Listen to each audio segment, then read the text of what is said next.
Excusez, car je ne connais pas mes poèmes par cœur. C'est à peu près des seuls d'ailleurs que je ne connaisse pas par cœur. Je connais Baudelaire, je connais Rimbaud, je connais Verlaine, mais les miens, c'est pas complet. Alors je voudrais, ça va comme ça? Oui. Je voudrais vous lire ce qui sert de devise peut-être au recueil Exil, et qui a été pris en partie par Vassilé pour le motto de son affiche. Crinière sauvage de l'île au sable, ou cormoran des rocs celtiques, cri de mouette apocalyptique, j'entends depuis toujours au fond de moi murmurer un bruit de ressac. Ça part comme ça part d'une rumeur, d'une espèce de rumeur, d'un bruissement intérieur musical dans le fond, un rythme.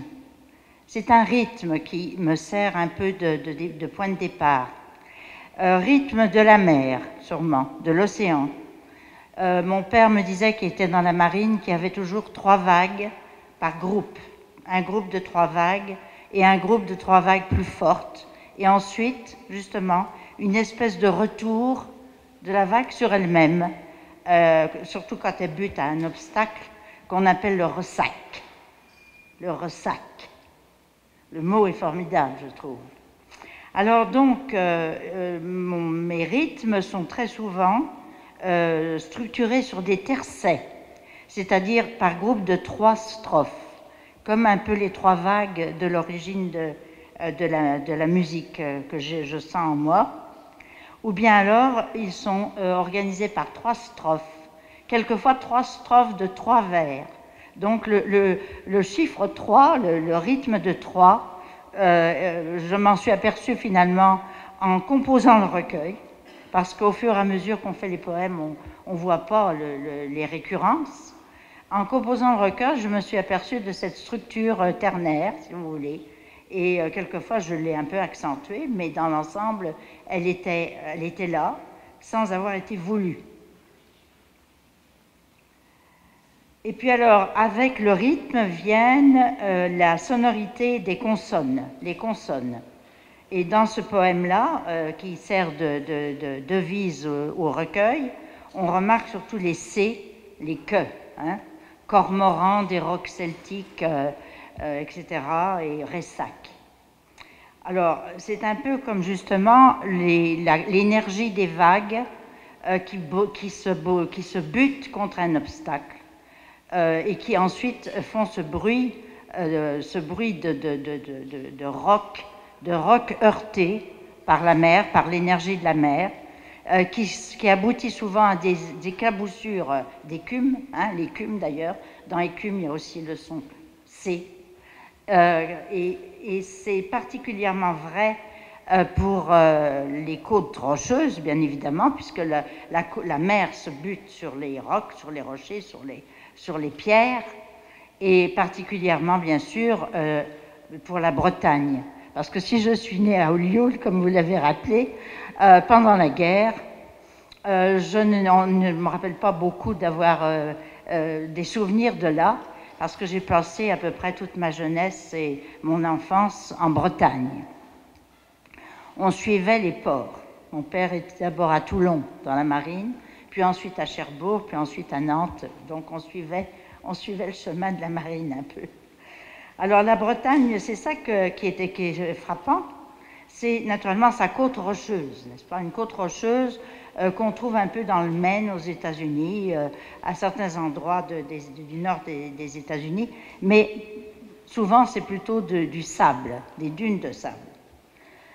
Alors le ressac n'est pas du tout le reflux tranquille de la marée descendante sur le sable d'une plage. Hein, ça n'a plus rien à voir avec le ressac. Et d'ailleurs, le ressac, c'est assez extraordinaire. Je l'ai découvert en travaillant à mon recueil. Ressac vient d'un mot espagnol, resaca. Il ne semble pas qu'il y ait une origine latine ou quoi que ce soit, enfin peut-être après, mais disons, c'est assez rare qu'un mot comme ça, courant, viennent d'une origine espagnole, d'un terme espagnol, et qui parlent, hein, parce que là aussi il y a les consonnes, hein, les consonnes sont là, et le rythme. Alors justement, c'est peut-être pour ça que je vais vous choisir, voilà, je vais vous choisir comme premier poème un poème qui évoque beaucoup la Bretagne, et en particulier ce qu'on appelle les menhirs, les pierres levées, vous savez, les fameuses pierres levées qui viennent de la préhistoire finalement. On ne sait pas trop comment ils ont réussi à faire des alignements de ces gros rochers-là à travers toute la Bretagne, mais qu'on retrouve aussi à Stonehenge, naturellement en Angleterre, et dans l'extrême nord de l'Écosse, c'est-à-dire dans toute la civilisation celtique. Là encore, les consonnes. Hein. Alors, le poème s'appelle Carnac. C'est justement l'endroit où on voit particulièrement bien ces alignements de pierres de granit levées. Le vent vert des rêves a soufflé sur le bûcher du souvenir. Le bonheur cache sa préhistoire, ses cavernes scellées sous les champs de genêts. Il faudrait briser les dolmens où se chantent les messes noires. Ma mémoire danse une ronde à Saint-Jean sur l'anneau de Saturne. La course des nuits me talonne sur la piste sans fin qui s'enroule autour de l'axe de la terre, en pulsant dans ma tête la mesure des pas qui marchent en sourdine. Je suis au centre des menhirs. Le cercle, pour moi, c'est un peu une prison, c'est quelque chose de fermé, qui recommence toujours fermé, et qu'il faudrait ouvrir et briser d'une certaine façon. Hein. Alors ça, c'est une constante dans mes poèmes, ce thème. Maintenant, ce que je veux préciser aussi, c'est que tous ces poèmes-là, finalement, qui sont enfin publiés après tant d'années, j'ai essayé plusieurs fois d'avoir un éditeur, et puis non, c'était pas dans le goût de la mode. Alors, ces poèmes-là, en fait, sont anciens. C'est pas des poèmes récents du tout. Ils ont tous été écrits avant notre émigration, à mon mari et à moi, en 1969. Donc, ils sont antérieurs à l'émigration de 1969, donc antérieurs au véritable exil. Voyez ? Mais c'était comme un pressentiment de ce qui allait venir et de ce que l'on voulait, c'est-à-dire partir, en somme, partir. 2 poèmes seulement ont été écrits après l'exil et qui s'intitulent justement de noms de lieux du Québec, Valleyfield et Lac Saint-François. Donc ce volume est comme un concentré ou une essence d'un quart de siècle de vie, 25 ans. C'est donc un survol autobiographique, naturellement comme on le fait en poésie, c'est-à-dire très ramassé, très concentré, très allusif, et non pas détaillé comme on pourrait le faire dans un récit prosaïque ou dans un roman. Et ce survol, finalement, se joue en 3 mouvements, ben là encore, 3, n'est-ce pas? D'abord, la matière de Bretagne, c'est-à-dire ce qu'il y a de plus important, l'enfance, la souche, qui reste et qui restera dans sa terre d'origine, parce que c'est le lieu où on a fait notre éveil au monde. Hein? Il n'y a pas que les Québécois qui sont de souche. On est tous de souche de quelque part. Alors, ça peut être la Roumanie, ça peut être la Bretagne, ça peut être la Côte d'Azur, mais en tous les cas, la souche, elle reste là où elle est. Parce que c'est la terre d'origine de l'éveil au monde. Image, sensation première, maison mère, l'expression maison mère est bien significatrice, bien significative. Jardin d'Éden, naturellement, toujours, quand on ouvre les yeux de l'enfant sur les fleurs et sur les animaux. Bestiaire primitif, peurs ancestrales, légendes et récits pétris d'archétypes qui appartiennent à l'inconscient collectif. C'est pour ça que finalement, dire son enfance, quel que soit le lieu où elle s'enracine, c'est toujours un peu atteindre les autres, n'est-ce pas? Parce que, comme le dit très bien Victor Hugo d'ailleurs dans l'exergue que j'ai mis au recueil, nous sommes tous en exil de notre enfance. même si vous n'avez pas été bien loin, mais vous avez peut-être changé de province à l'intérieur d'un pays, vous avez peut-être changé de ville, et dans ce cas-là, il y a déjà une espèce d'exil qui peut se développer, un sentiment d'exil. Donc, ce que j'écris de mon exil rejoint l'exil de tous les immigrants. C'est-à-dire, c'est un état social, plus ou moins défini d'ailleurs, hein, et c'est aussi un état mental. En quelque sorte, c'est un état d'âme. Et il suffit de remplacer les noms de lieux qui donnent mes titres dans ce recueil par d'autres noms géographiques d'ailleurs pour partager cette appartenance à l'exil. Alors, il y a un autre poème que je voudrais vous lire, parce qu'il parle aux Québécois, aux gens du Québec, étant donné qu'il est consacré à Saint-Malo. Saint-Malo, qui est le lieu de Bretagne, le port, d'où Jacques Cartier, supposément découvreur du Canada, n'est-ce pas, mais pas le premier, mais enfin on le sait maintenant, d'où Jacques Cartier est parti. Et Jacques Cartier avait son petit manoir dans un petit village, un hameau, tout près de Saint-Malo, qui s'appelle Limoilou. Or, à Québec, il y a un lieu qui s'appelle Limoilou, et c'est pas pour rien, n'est-ce pas? Alors, c'est aussi Saint-Malo, le lieu d'ancrage, le lieu où a vécu à peu de distance, à Combourg, le grand écrivain français breton. Naturellement, on oublie de dire en fait que c'est un breton, François René de Chateaubriand, né à Combourg et qui est enterré sur une petite île au large de Saint-Malo, une espèce de rocher comme ça perdu. C'est là qu'il a voulu se faire enterrer, donc, et qui s'appelle le Grand B. Le Grand B, c'est une des îles au large de Saint-Malo. Alors le poème se dit « Très cher François-René de Chateaubriand, de l'Amérique des Natchez à Combourg, pavé ma voie de retour au Grand B, tel Jacques Cartier tourne le dos au large pour rentrer dans sa ville. Et le saumon sauvage remonte le cours du Scorff pour retrouver la pierre où il est né, et du Bellay l'ardoise fine de son petit liré. J'ai dormi sur le granit dur et chaud de ta plage, dans l'odeur iodée du goémon et du sable, bercé par la houle à la marée montante, par le chant guttural des mouettes sororales. Mère ne voulait pas de dalle funéraire pour étouffer son corps.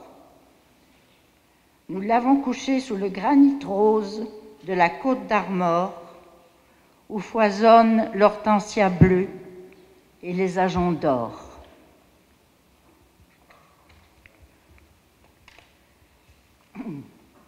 Maintenant, la deuxième partie de ma vie, de notre vie, cette fois partagée avec mon mari Hans Weinmann, c'est un peu la vie parisienne, la période parisienne, qui n'a rien à voir avec la vie parisienne telle qu'on l'imagine, n'est-ce pas? Telle qu'elle est dans les films. French Cancan, Moulin Rouge, restaurant 3 étoiles et boutiques de luxe. À l'époque, ce n'était pas du tout ça pour nous, c'était une vie d'étudiant, n'est-ce pas? Vie de jeune adulte, difficile, sous les toits de zinc du baron Haussmann, n'est-ce pas? Le Haussmann qui a tout refait Paris, comme vous savez, à l'étage des chambres de bonne, sans ascenseur et sans toilette, sinon sur l'étage collectif. Alors, on a vécu 4 années à Paris 10, qui était le nom de l'université qui devait décharger un peu la Sorbonne, Paris 1, des foules qui naturellement l'encombraient. Alors on avait construit une nouvelle université toute neuve qui s'appelait Paris 10, mais qui était située à Nanterre.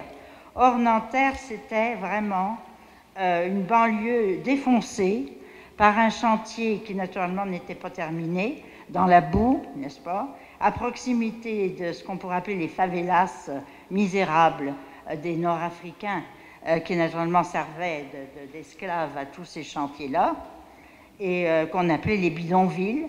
Donc on construisait une université immense tout en hauteur au milieu d'un chantier boueux où il n'y avait rien. On n'avait pas de bibliothèque, on n'avait pas de cafétéria, C'était vraiment... Et puis il fallait prendre un petit train qui partait de je ne sais plus où pour arriver à ce qu'on appelait Nanterre-la-Folie. La folie, enfin, c'était bien la folie, effectivement, d'installer une université dans des conditions pareilles. Donc, c'était pendant 4 années, notre vie, n'est-ce pas, aux premières loges, pour voir se préparer et éclater la révolte étudiante, la fameuse révolte étudiante de mai 68, qui a commencé le 22 mars, d'ailleurs, à Nanterre, où nous étions, et qui s'est répandue à travers Paris, à la Sorbonne, partout, pour s'enflammer et devenir ce qu'on a appelé après la révolution de mai 68. Ça a duré 1 mois au moins, n'est-ce pas? Mais pendant 1 mois, il y avait une grève absolument générale de tout. Pas de transport, pas d'essence, pas de service de poubelle, rien. Rien du tout. Je ne sais pas si vous imaginez ce que ça peut être. 1 mois comme ça, sans rien. Et même, il faisait très chaud en plus. Hein. Alors, naturellement, les ordures empilées dans les carrefours étaient propices à des odeurs épouvantables et puis à la multiplication des maladies, parce qu'il y en a eu à la suite de ça. Donc, mai 68. Alors, les poèmes de cette période-là, plus courte que dans mon volume, traduit très bien, je pense, ce malaise, ce mal-être, prémonitoire d'ailleurs, de l'implosion du système. Parce que je les ai écrits, ces poèmes-là, avant que 68 éclate.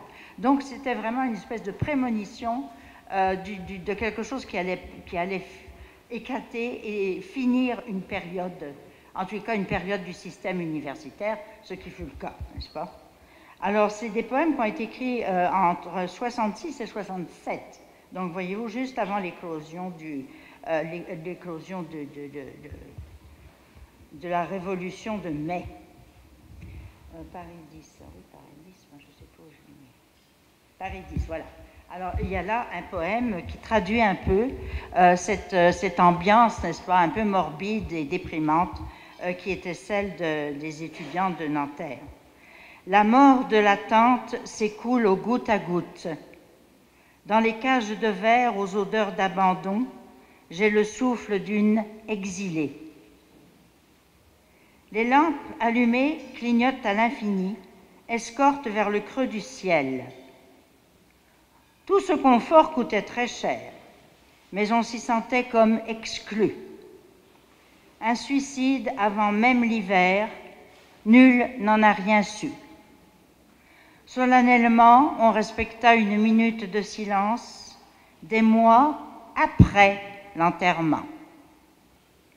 La nuit de tous côtés m'assaille, rythme des pas sur la moquette, danse parfaite, excellent mime, l'ombre passant triple un ballet, mon cœur halète au même rythme derrière la vitre. Ça, c'était l'ambiance des étudiants telle qu'on les sentait, n'est-ce pas, autour de nous. Voilà. Et puis, peut-être je pourrais... Est-ce que j'ai encore le temps? Il faut écouter. Bon, alors donc voilà. Alors la troisième partie, si on peut dire, au troisième mouvement de mon recueil, est consacré à 3 ou 4 poèmes qui, à ce moment-là, n'ont plus rien à voir avec quelque chose de vraiment réel, mais qui ouvrent vers justement un ailleurs, une ouverture surréaliste un petit peu, et en fait plus apocalyptique que le reste du volume, n'est-ce pas? C'est quelque chose d'un peu cauchemardesque et qui, j'espère que ce n'est pas un pressentiment de ce qui peut venir, mais en tous les cas, ça annonce quelque chose qui s'écroule, voilà, un écroulement de choses. Voilà. Alors, je vous remercie. Je ne veux pas prendre plus qu'il faut du temps qui m'était alloué, mais je n'ai pas de montre, je n'ai pas j'ai jamais de réveil. Voilà. Je vous remercie pour votre attention.